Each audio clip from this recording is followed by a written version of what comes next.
Olá, irmãos, a paz de Jesus. Sou Anderson, responsável pela missão dos filhos do profeta Elias, e hoje, com a graça de Deus, estou passando aqui para deixar uma pequena reflexão sobre a nossa primeira temática da Quaresma de São Miguel, na qual nós fazemos anexado com o carisma do profeta Elias. Não é o primeiro retiro, faz vários anos que nós fazemos esse retiro e Deus tem derramado muitas graças, muitas bênçãos em nossa vida.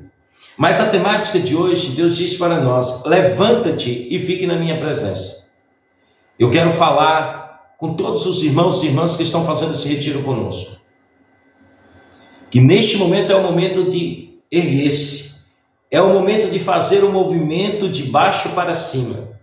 Se estava curvado, se estava numa posição de derrota, se estava numa posição de fracasso, se estava numa situação interior que nem mesmo você compreendia o que estava acontecendo com você, então na hora de fazer o movimento e ficar de pé na presença do Senhor, porque esse Deus, ele é muito claro conosco quando ele deseja algo de nós.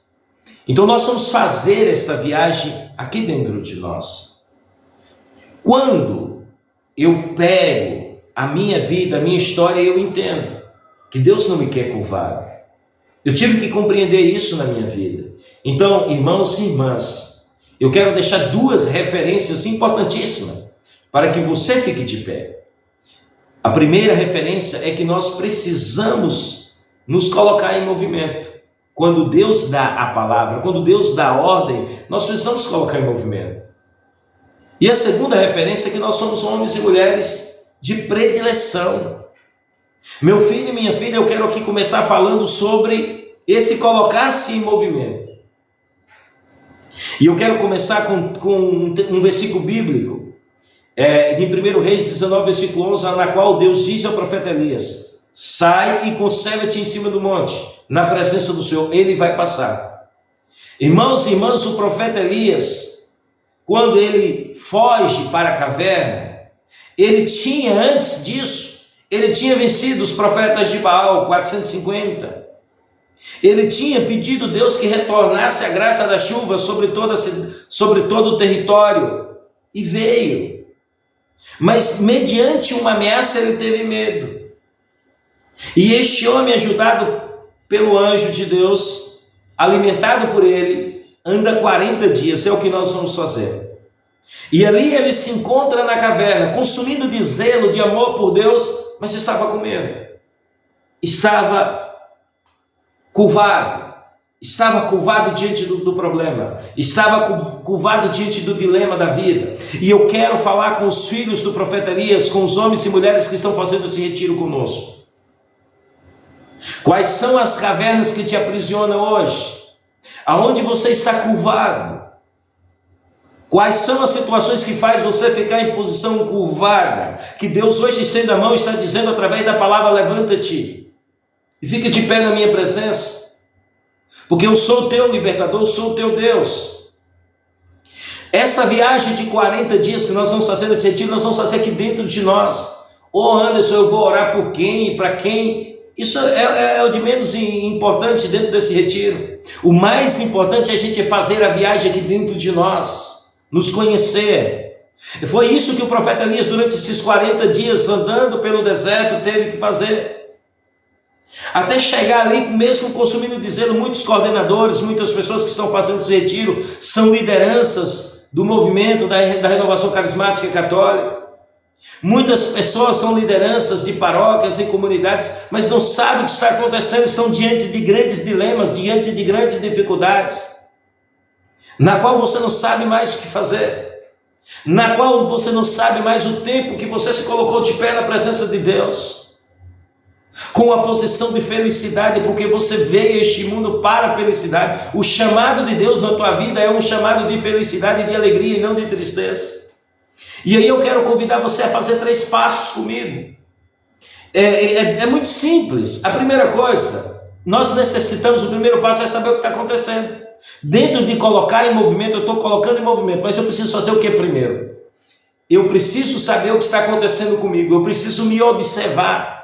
Os sintomas Eu preciso anotar. Lembra do caderninho que eu pedi para vocês separar o caderninho, pegar e começar a anotar os sintomas físicos, as enfermidades, as dores que você tem, dores nas costas, na cabeça, no coração, aperto no peito, aperto na mente, o que está acontecendo com você, anota. Os problemas emocionais, aqueles pensamentos, os sentimentos que vêm, as suas atitudes, como você reage com teu esposo, com tua esposa no ambiente de trabalho, com as pessoas que estão em sua volta. O que você pensa quando você está sozinho? Os sentimentos que vêm dentro de você. Às vezes você está num grande retiro, passou o encontro, quando você está pegando o carro para voltar, você não suporta a tristeza que está dentro de você. Então é necessário fazer esse caminho, embora você é um homem ou uma mulher que é zelosa por Deus, quer viver, quer ser santo, mas sem isso dentro de você, você não sabe o que acontece. E eu convido você a voltar lá na origem, lá no seu nascimento. É simples, volte lá no período gestacional da sua concepção, como foi a sua concepção. Se você pode perguntar para o pai, para a mãe, maravilha, ou perguntar para o avô, para o tio, faça um levantamento e anota isso, como foi o período gestacional, como era o relacionamento do seu pai e de sua mãe. Faça um levantamento da sua origem, como tudo foi acontecendo, o teu nascimento, como é que foi, você foi desejado ou não foi desejado, o que aconteceu lá, começa a colocar isso tudo no papel. Como é que foi a tua forma de criação? Foi num ambiente de paz, de amor, de pessoas que colocavam, ou foi num ambiente de rejeição, ou foi num ambiente de opressão, de briga, de contenda, de confusão? Faça um levantamento. Mas precisa se colocar em movimento hoje, para você entrar no segundo passo, que é descobrir o diagnóstico. Para a gente poder orar pela cura, é necessário descobrir o que está acontecendo. Para entender quais são os problemas emocionais profundos que tem aqui dentro de mim. Eu preciso fazer esse espaço, eu preciso olhar na minha história, lá na minha concepção, olhar lá como é que foi tudo, vim fazendo, vendo o meu ambiente, para mim saber até onde eu posso ir. Meu filho e minha filha, para que Deus deseja deixar você livre de forma completa. É o sentimento de rejeição. Anderson, eu sou rejeitado. Muitas pessoas vão para os nossos grupos de oração, vão para dentro das estruturas com esse sentimento aflorado, sentimento de medo. Que o medo paralisa a fé. Sentimento de inferioridade, ninguém me ama, ninguém me pegou na minha mão, ninguém me chamou, ninguém me acolheu. Sentimento de culpa, não se perdoa nem a si mesmo, nem ao outro e nem a Deus, culpa a Deus por tudo. Quais são o diagnóstico? Qual é o teu diagnóstico hoje? É necessário você encontrar o teu diagnóstico através desses passos. E aí, no terceiro passo, o mais importante não é descobrir os sintomas, mas descobrir a causa, ir lá na raiz.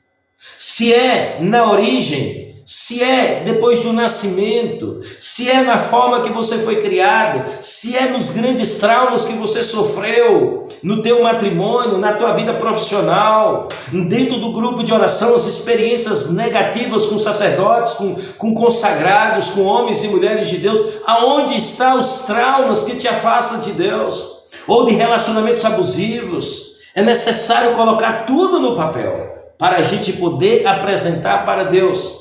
Sabe por que eu estou dizendo isso? Porque nós somos homens e mulheres, depois que a gente faz esse diagnóstico, nos colocamos a caminho aqui dentro de nós, em movimento.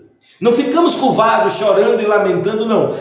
Vamos ao encontro de Jesus e fazemos um movimento aqui dentro de nós. Aí nós precisamos compreender, nessa segunda referência, que somos homens e mulheres de predileção, prediletos por Deus.